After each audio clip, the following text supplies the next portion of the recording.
Guys, हर trader के मन में कहीं ना कहीं कभी ना कभी ये क्वेश्चन जरूर आता है कि मैं कितने टाइम में ट्रेडिंग सीख जाऊंगा या फिर ट्रेडिंग सीख भी पाऊंगा या नहीं। आप एक ट्रेडर बनोगे या नहीं एंड कितने टाइम में बनोगे, ये कंप्लीटली डिपेंड करता है कि आप किस टाइप के ट्रेडर हो। अपने आप को पहचानना बहुत जरूरी है। सबसे पहले मेनली 4 टाइप के ट्रेडर रहते हैं। फर्स्ट होते हैं उनमें से गुमराह और भटके हुए ट्रेडर, जिन्हें ये पता ही नहीं है कि वो गलती क्या कर रहे हैं। सेकंड टाइप के ट्रेडर होते हैं मिस्टेक रिपीटर, जिन्हें ये तो पता है कि वो गलती क्या कर रहे हैं, पर फिर भी उसी गलती को बार बार दोहराए जा रहे हैं, अपने आप को बदलना ही नहीं चाहते। थर्ड टाइप के जो ट्रेडर होते हैं उनको नाम दिया जाता है स्ट्रगलर का, जो गलतियां कर रहे हैं उनको इंप्रूव भी कर रहे हैं, पर खुद की गलतियों से करते करते ही सीखते हुए चल रहे हैं। फोर्थ टाइप के ट्रेडर होते हैं स्मार्ट ट्रेडर्स, जो खुद की गलती से तो सीख ही रहे हैं, उससे तो अपना एक्सपीरियंस बढ़ा ही रहे हैं, साथ ही साथ दूसरे की अच्छाइयों से, बुराइयों से, उसकी गलतियों से, उसके एक्सपीरियंस से भी सीखते हुए जा रहे हैं। ट्रस्ट मी, मैं ट्रेडिंग के चारों फेस देख चुका हूं, चारों टाइप की ट्रेडिंग कर चुका हूं, इसीलिए आपको अपने कुछ एक्सपीरियंस पॉइंट शेयर करने वाला हूं इस वीडियो में। अब उनको मानना या ना मानना वो कंप्लीटली आप पे डिपेंड करता है।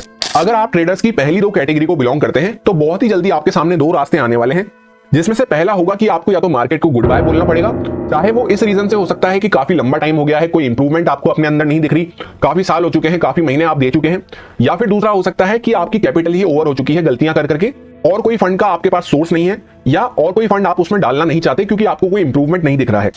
वहीं पे दूसरा रास्ता जो हमारे सामने निकल के आता है वो ये रहता है कि तीसरी या चौथी कैटेगरी में अपने आप को शिफ्ट कर लो, अगर वाकई में कुछ इंप्रूवमेंट आप अपने अंदर देखना चाहते हैं तो। अब अगर हम लोग पहले रास्ते को चूज करते हैं तो हमारी जर्नी वहीं पे खत्म हो जाती है। दूसरे रास्ते को हम चूज करते हैं तो तीसरी या चौथी कैटेगरी में हम आ चुके हैं, अब अपने आप को शिफ्ट कर चुके हैं, या फिर ऑलरेडी अगर हम तीसरी चौथी कैटेगरी में ही हैं तो इसमें से जो तीसरी कैटेगरी वाले ट्रेडर होते हैं वो एक ना एक दिन जरूर ट्रेडर बनते हैं, पर उनको टाइम थोड़ा सा ज्यादा लग जाता है, क्योंकि कहीं ना कहीं वो अपनी ही गलतियों से सीखते हुए चल रहे हैं। तो पहले गलतियों को करेंगे, फिर गलतियों को एनालिसिस करेंगे, फिर उन गलतियों को किस तरह से वो ओवरकम कर सकते हैं उसका रास्ता ढूंढेंगे, फिर जाके कहीं उनका इंप्रूवमेंट होना चालू होगा। तो उसमें इंप्रूवमेंट तो जरूर होगा एक ना एक दिन, पर उसमें टाइम ज्यादा लग सकता है एंड बहुत ही माइन्यूट इंप्रूवमेंट आपको अपने अंदर देखने को मिलेंगे। एंड वहीं पे इन सब में जो सबसे दी बेस्ट कैटेगरी होती है वो फोर्थ वाली कैटेगरी होती है, एक स्मार्ट ट्रेडर वाली कैटेगरी, क्योंकि वो ट्रेडर भी बनेंगे और बाकियों के कंपेयर में उनको टाइम भी बहुत कम लगता है। अब आई एम श्योर हर कोई यही चाहेगा कि वो एक स्मार्ट ट्रेडर बने, फोर्थ कैटेगरी को बिलोंग करे। उसके लिए सिंपली आपको अपने अंदर कुछ कैरेक्टरिस्टिक्स को डेवलप करना पड़ेगा। जब मैंने फोर्थ कैटेगरी में कदम रखा था, वहां पे आने के बाद मैंने अपने अंदर में क्या चेंजेस करे, क्या चीजों को मैंने नोटिस करा, क्या बातों को मैंने सीखा, वो सभी पॉइंट्स मैं आपके साथ as a experience point, as a pro tips इस वीडियो में शेयर करने वाला हूं। उन सभी पॉइंट्स को, उन सभी बातों को अगर आप गहराई से पकड़ पाए, गहराई से समझ पाए, तो ये वीडियो आपके लिए एक लाइफ चेंजर, एक गेम चेंजर वीडियो हो सकती है, और जो आपके लिए एक रेवोल्यूशनरी चेंज वाला ईयर हो सकता है, मच बेटर देन 2023।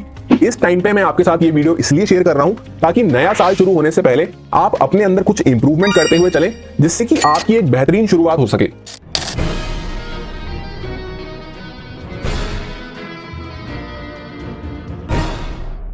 एक स्मार्ट ट्रेडर बनने के लिए सबसे पहले आपको अपने अंदर गुड लिसनर की कैरेक्टरिस्टिक को डेवलप करना पड़ेगा, क्योंकि अगर आप एक गुड लिसनर नहीं है तो आप कितना ही कोशिश कर लें, आप सामने वाले से उसका एक्सपीरियंस गेन नहीं कर सकते, उसका नजरिया आप समझ ही नहीं सकते। इससे बेहतर और कोई तरीका नहीं है ट्रेडिंग में कि अपने एक्सपीरियंस को बढ़ाते बढ़ाते सामने वाले का एक्सपीरियंस भी आप अपने अंदर एड ऑन करते हुए चलें। एक स्मार्ट ट्रेडर वही है जो सबकी बात को केयरफुली सुने, उनका एक्सपीरियंस, उनका नजरिया समझने की कोशिश करे। अब जैसा कि एक गुड लिसनर और अंधभक्त में बहुत ही पतली सी लाइन का डिफरेंस होता है। गुड लिसनर बनना है पर अंधभक्त नहीं बनना। क्या डिफरेंस होता है दोनों में? एक अंधभक्त वो होता है जो सामने वाले की बात को ब्लाइंडली फॉलो करे जा रहा है, बस सुने जा रहा है उसकी बात को और ब्लाइंडली उस पर ट्रस्ट करके उसको फॉलो कर रहा है। वहीं पे एक गुड लिसनर वो होता है जो सामने वाले की बात को सुन तो रहा है, पर उसके बाद उसको अपने ऊपर अप्लाई करके देख रहा है कि वाकई में इसकी बातें वर्क करती भी है या नहीं, वाकई में इससे मुझे कुछ फायदा मिल भी रहा है या नहीं, या फिर जो सामने वाला बता रहा है वो चीज तो बहुत अच्छी है पर मेरे लिए काम की है या नहीं। क्योंकि ट्रेडिंग एक ऐसा फील्ड है जहां पे सब कुछ वर्क करता है, पर सब कुछ हर किसी के लिए वर्क नहीं करता। तो इस इंपॉर्टेंट पॉइंट को मैं हमेशा नाम देता हूं, सुनो सबकी एंड करो मन की। अब सेकंड मोस्ट इंपॉर्टेंट पॉइंट हो जाता है कि आपको अपने अंदर पेशेंस वाली कैरेक्टरिस्टिक को डेवलप करना पड़ेगा। जैसा कि आपने बहुत लोगों से ये बात सुनी होगी कि ट्रेडिंग में पेशेंस का बहुत ही इंपॉर्टेंट रोल रहता है, पर यह अधूरी बात है। ट्रेडिंग में नहीं, सिर्फ आपको ओवरऑल अपने अंदर नेचुरली इस बात को एडेप्ट करना पड़ेगा। मेरा भी पहले नेचर काफी ज्यादा एग्रेसिव हुआ करता था, काफी ज्यादा इंपेशेंटली मैं सोचा करता था। आउटसाइड दी ट्रेडिंग लाइफ जब मैंने नेचुरली पेशेंस को एडेप्ट करना सीखा अपने अंदर, तब वो कहीं ना कहीं मेरे को ट्रेडिंग में भी बहुत ज्यादा अच्छी एज दिया। क्योंकि सिर्फ हम ट्रेडिंग के टाइम पे सोचें कि हमारे अंदर पेशेंस आ जाए तो वैसा नहीं हो सकता, हमें नेचुरली वैसा बनना पड़ेगा। अब जैसा कि बहुत सारे लोग तो अभी से ही वीडियो को यहाँ पे छोड़ के जा चुके होंगे या जल्दबाजी में वीडियो को फास्ट फॉरवर्ड करके स्किप करते हुए देख रहे होंगे कि कोई शॉर्टकट ट्रिक वगैरह मिल जाए, कोई जादू की छड़ी मिल जाए, तो साफ साफ ये बात आप समझ सकते हैं कि उनके अंदर में पेशेंस नहीं है। अब नेचुरली जब हमारे अंदर में पेशेंस नहीं है, कुछ चीज को हम पेशेंटली हैंडल नहीं कर पा रहे, तो वो ट्रेडिंग में भी कहां से रिफ्लेक्ट होगा। क्योंकि अल्टीमेटली ये बात आप भी जानते हैं कि बातें आपको सब पता है, चीजें आपको सब समझ में आती है, पर कहीं ना कहीं एक पेशेंस ना होने की वजह से आप वहां पे ट्रेडिंग में लैग कर रहे हैं, ट्रेडिंग में आपको उतना वैल्यू नहीं मिल पा रही है। अगर सिर्फ पेशेंस को हम नेचुरली अपनी लाइफ में ऐड कर लेते हैं तो वो ट्रेडिंग में जब रिफ्लेक्ट होगा तो ऑटोमेटिकली आपकी मल्टीपल प्रॉब्लम्स को वहां पे सॉल्व कर देगा। जैसे फॉर एग्जांपल आप फोमो में ट्रेडिंग करते हैं तो वो प्रॉब्लम आपकी सॉल्व हो गई।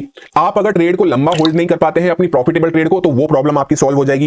एंड वहीं पे अगर आपको ट्रेड में लॉस हो गया तो तुरंत आप दूसरी ट्रेड को फाइंड आउट करना चालू करते हैं, कुछ भी रैंडम ट्रेड्स लेते हैं जिससे कि लॉस रिकवर हो जाए। अगर इस तरह से आप रिएक्ट करते हैं, ये सारी आपकी प्रॉब्लम बनी हुई है, तो कहीं ना कहीं आप में पेशेंस की कमी है। ना सिर्फ ट्रेडिंग में बल्कि ओवरऑल लाइफ में आपको अपने पेशेंस को ऐड करना है। एंड जब तक आप कंप्लीटली पेशेंस को अडेप्ट नहीं कर लेते हैं लाइफ में, आपको रोबोट माइंडसेट से ट्रेडिंग करनी चाहिए, प्रॉपर रूल बना के। जैसे फॉर एग्जांपल एक कोई प्लान आपने डिसाइड कर लिया कि ऐसा ऐसा मार्केट में हो सकता है, वैसा होता हुआ नजर आया तो वहां पे पहले से एक स्टॉप लॉस और टारगेट सोच के एंटर करना है। उसके बाद जब तक स्टॉप लॉस या टारगेट में से एक चीज हिट ना हो जाए, वहां पे आपको ट्रेड में बने रहना है। अब उसके बाद जब स्टॉप लॉस या फिर टारगेट पे हमने अपनी पोजीशन को एग्जिट कर दिया, तो वापस से आपको ट्रेड प्लान बनाना है नई ट्रेड के लिए कि ऐसा ऐसा मार्केट में हो सकता है, कुछ वैसा होता हुआ नजर आया, वहां पे सिंपली स्टॉप लॉस टारगेट सोच के एंटर किया और इसी तरह से आपको प्रोसेस रिपीट करते हुए जाना है। जब आप इस तरह से रोबोट माइंडसेट से ट्रेडिंग करेंगे तो अपने आप आपकी रैंडम ट्रेडिंग, ओवर ट्रेडिंग भी कट डाउन हो जाएगी, वो प्रॉब्लम भी आपकी सॉल्व हो जाएगी। एंड जब आप सेकंड ट्रेड के लिए वापस से प्लान फॉर्म करेंगे, उसमें जब आप अपना टाइम देंगे तो ऑटोमेटिकली जो पिछली वाली ट्रेड का आपका इमोशंस था आपके माइंड में, अगर आप प्रॉफिट करके आए थे तो हो सकता है आप वहां पे बहुत ज्यादा एक्साइटेड फील कर रहे हो, अगर आप लॉस करके आए थे तो हो सकता है आप बहुत ज्यादा फ्रस्ट्रेटेड फील कर रहे हो। जो भी इमोशंस आपके माइंड में चल रहे थे पहले वाली ट्रेड को लेकर, वो सब इमोशंस भी आपके माइंड से एकदम कूल ऑफ हो चुके होंगे जब भी आप टाइम ले लेते हैं नई ट्रेड को प्लान करने के लिए। सो इस प्रोसेस को आप फॉलो कर सकते हैं जब तक कि आप कंप्लीटली पेशेंस को नहीं सीख जाते। अब इससे पहले कि थर्ड पॉइंट आपके साथ शेयर करूं, एक इंपॉर्टेंट रियल लाइफ एग्जांपल आपके साथ शेयर कर रहा हूं, एकदम प्रैक्टिकल एग्जांपल है। 1 से 2 साल पुरानी बात है। जैसा कि मैं नेक्स्ट डे के लिए अपना एनालिसिस प्रिपेयर करता हूं, तो उस टाइम पे मेरा एनालिसिस, मेरा ट्रेड प्लान जो बन रहा था नेक्स्ट डे के लिए, माइंडसेट मेरा बुलिश साइड पे था। नेक्स्ट डे मार्केट ओपन होता है, बुलिश साइड का सेटअप मिलता है, मैं वहां पे ट्रेड पंच करता हूं अपनी, उसमें मेरा स्टॉप लॉस हिट हो जाता है, कोई बात नहीं। दोबारा वापस से एक बुलिश साइड का सेटअप दिखता है, उसमें मैं ट्रेड लेता हूं, मेरा स्टॉप लॉस हिट हो जाता है। ऐसे करते करते 4 से 5 स्टॉप लॉस हिट करवाने के बाद मेरे को यह समझ में आता है कि मार्केट ने बहुत ही अच्छा बियरिश साइड का मूव दिया और सिर्फ मैं अपना माइंडसेट एक बुलिश साइड पे बना के आया था, उस वजह से मैंने 5 से 6 स्टॉप लॉस भी हिट करवाए और वो सारा की सारा जो बियरिश साइड का मूव था उसको भी मिस कर दिया। उसी दिन से मैंने इस पॉइंट की इंपॉर्टेंस समझ ली, जिसको कहा जाता है कि uncertainty is the only certain thing in market. ध्यान से समझना बात को, मार्केट एक ऐसी प्लेस है जहां पे कुछ भी कभी भी हो सकता है। मार्केट की मर्जी है, मार्केट इज ऑलवेज सुप्रीम। मैं क्या सोचता हूं, आप क्या सोचते हैं, कोई अदर पर्सन क्या सोचता है, उससे मार्केट को कुछ भी फर्क नहीं पड़ता। मार्केट कभी भी कुछ भी कर सकता है। इस बात को अगर हमने समझ लिया तो हमारी एक्यूरेसी, हमारी सक्सेस रेट बहुत ज्यादा बढ़ जाती है मार्केट में। एंड उसी के साथ मेरे को एक बात और समझ में आई उस दिन कि मार्केट में अगले दिन के लिए अगर हम प्रिपेयर कर रहे हैं तो मेरा तो बुलिश माइंडसेट है या मेरा तो बियरिश माइंडसेट है, इस तरह से हम ट्रेड प्लान बनाने की जगह या तो यूं जा सकते हैं मार्केट में कि एकदम न्यूट्रल माइंडसेट से हम जा रहे हैं, जिस तरह से मार्केट रिएक्ट करेगा हम उस अकॉर्डिंग वहां पे डिसीजन प्लान करेंगे। उससे और थोड़ी सी बेटर अप्रोच हो जाती है, जो मैं आपको डेली एनालिसिस में शेयर करता हूं कि हम अपनी कंडीशंस फॉर्म करके जाएं कि मार्केट गैप अप खुलेगा तो क्या हो सकता है, फ्लैट खुलेगा तो क्या क्या हो सकता है, गैप डाउन खुलेगा तो क्या क्या हो सकता है। वैसा अगर हमें होता हुआ नजर आया तब वहां पे हम अपना ट्रेड एग्जीक्यूट कर सकते हैं। एक पर्टिकुलर बुलिश या बियरिश माइंडसेट बनाने की जगह अगर हम कंडीशंस को डिफाइन कर लेते हैं तो हमारे अननेसेसरी स्टॉप लॉस हिट नहीं होते, अननेसेसरी हमें मार्केट से फाइट नहीं करनी पड़ती।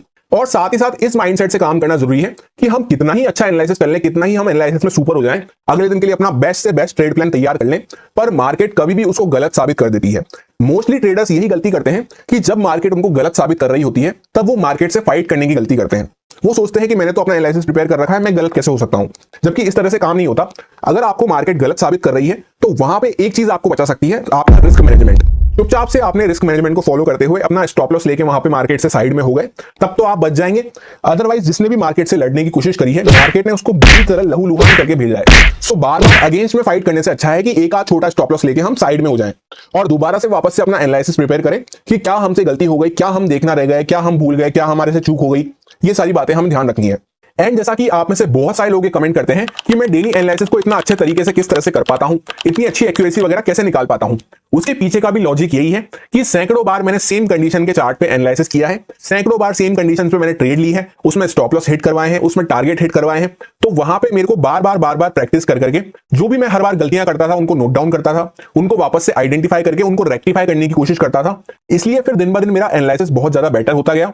आपको भी हमेशा यही अप्रोच को फॉलो करना चाहिए। एक सख्त पत्थर जैसा माइंडसेट बियरिश या बुलिश बना के जाने से मार्केट में काम नहीं होता है। आपको कंडीशन समझ में आनी चाहिए चार्ट की कि कैसा चार्ट होता है तो क्या होता है वहां पे।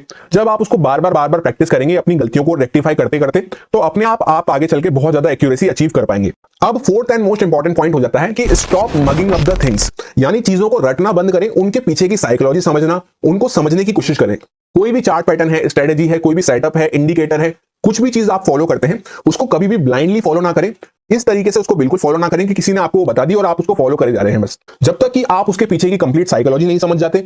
90% लोग जो ट्रेडिंग सीख रहे हैं वो सबसे बड़ी गलती यही करते हैं कि उनको लगता है कि कोई छोटा सा प्रोसेस बता दे, कोई छोटा सा सेटअप बता दे, कोई स्ट्रेटेजी बता दे, जिसको वो यूज करके एक प्रॉफिटेबल ट्रेडर बन जाए, एक लॉन्ग रन में ट्रेडिंग को अपना सक्सेसफुल कर सके। पर एक्चुअल में ऐसी कोई स्ट्रेटेजी वगैरह होती नहीं है। आपको लॉन्ग रन में मार्केट को समझना पड़ेगा, बायर सेलर की साइकोलॉजी को समझना पड़ेगा, तभी जाके आप लंबे रन में मार्केट में सस्टेन कर पाएंगे। क्योंकि जितनी भी सारी चीजें मार्केट में वर्क करती हैं वो बायर सेलर की साइकोलॉजी को समझने के लिए ही होती है। तो जब तक आप चीजों को रटते रहेंगे, वो हो सकता है कुछ दिन काम करें, उसके बाद काम करना बंद कर जाए, फिर आपके वापस से स्टॉप लॉस हिट होना चालू हो जाए। या ऐसा हो सकता है कि कुछ दिन वो कंडीशन ढंग से फुलफिल नहीं हो रही पूरी, और फिर भी आप उस चीज को अप्लाई करे जा रहे हैं। जैसे एक एग्जांपल से आपको बात समझाऊं कि आपने रट लिया कि हैमर कैंडल पे मुझे बाय करना है। अब वो हैमर कैंडल कहां बन रही है, क्यों बन रही है, किस कंडीशन में बन रही है, वो सब आपको समझ में आना चाहिए। सिंपली आपको जब बायर सेलर को समझना आ गया चार्ट पे कि कौन क्या कर रहा है, तो आपको किसी चीज की जरूरत ही नहीं पड़ेगी।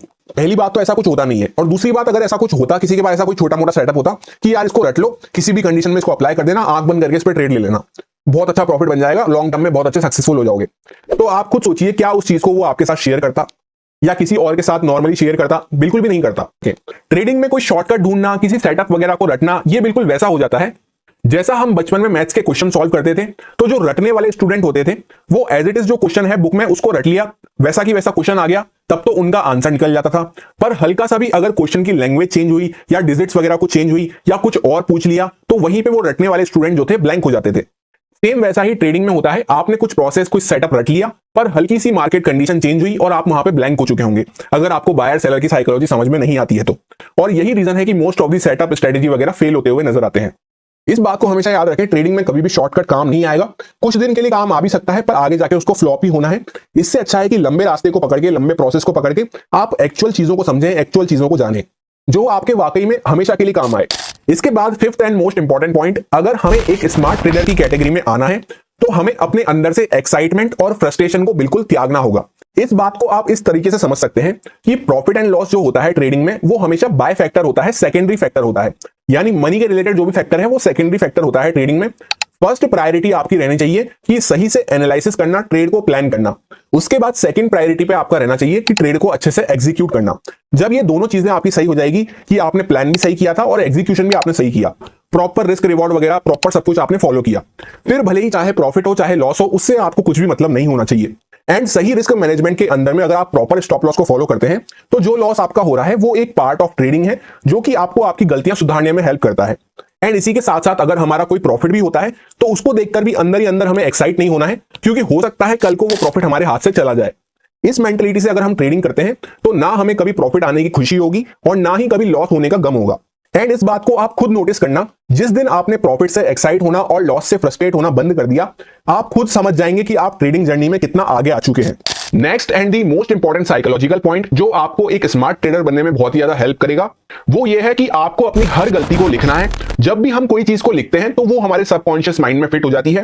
एंड अगर किसी गलती को हमने हमारे माइंड में फिट कर लिया तो उसके रिपीट होने के चांसेस बहुत कम हो जाते हैं। वाकई में अगर आप सीरियस हो ट्रेडिंग को लेकर तो अभी से इस चीज की शुरुआत कीजिए।